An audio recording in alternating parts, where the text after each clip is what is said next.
Well, it was an incredible experience. I got a tattoo to commemorate it, Okay. so Yeah, you that did. speaks Yeah. for it.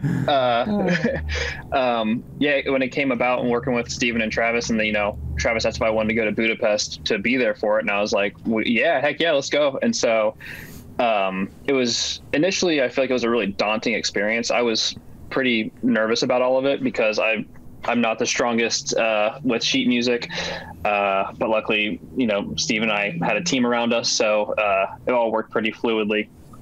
So I think initially it was a pretty scary experience. I was having nightmares about sheet music, and then it ended up just kind of being really fun and an incredibly fulfilling experience. I think worrying about it was probably the wrong way to go about it.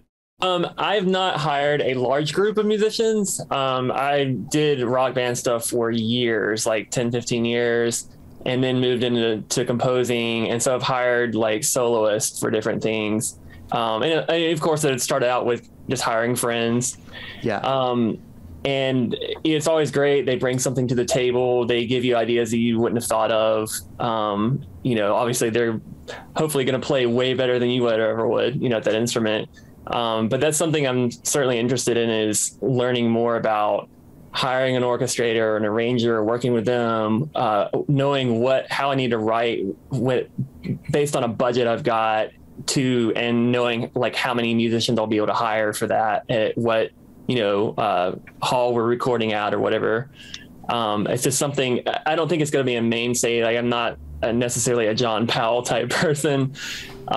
Just so I don't have the background, but I would love to work with orchestra as part of my palette and be able to know who to hire and just professionally be able to present that, if a client wants that or requires it.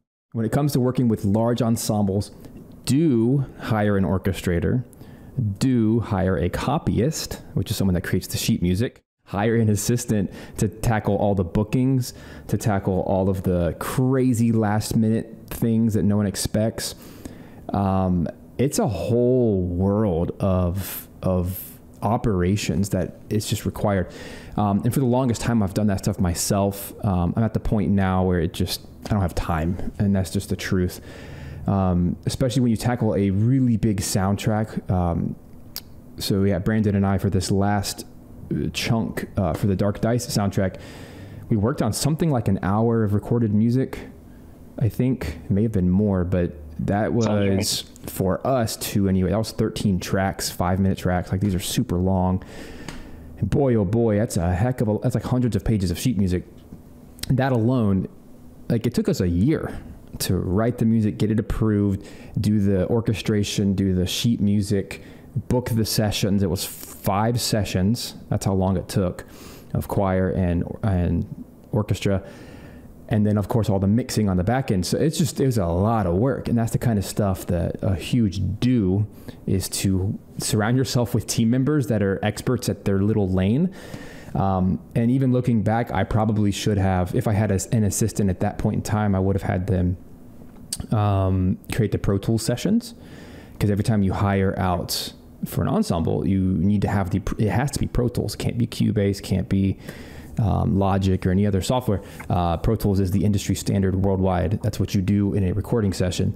And there's a very specific way that it has to be formatted. That way, when you hand that session over to the audio engineers in the recording room, they're recording to that Pro Tools session. That's what they deliver back to you for the final mix and all of that. Perhaps on the don't side, don't do everything yourself. It's kind of the same point. Don't do everything yourself. Don't assume you know what you're doing. Don't put sheet music together without checking with the ensemble first, without checking with the contractor. Because one of the big things with large ensembles is they have a dedicated contractor. It's a full-time position. So in our case, we used 2 different companies.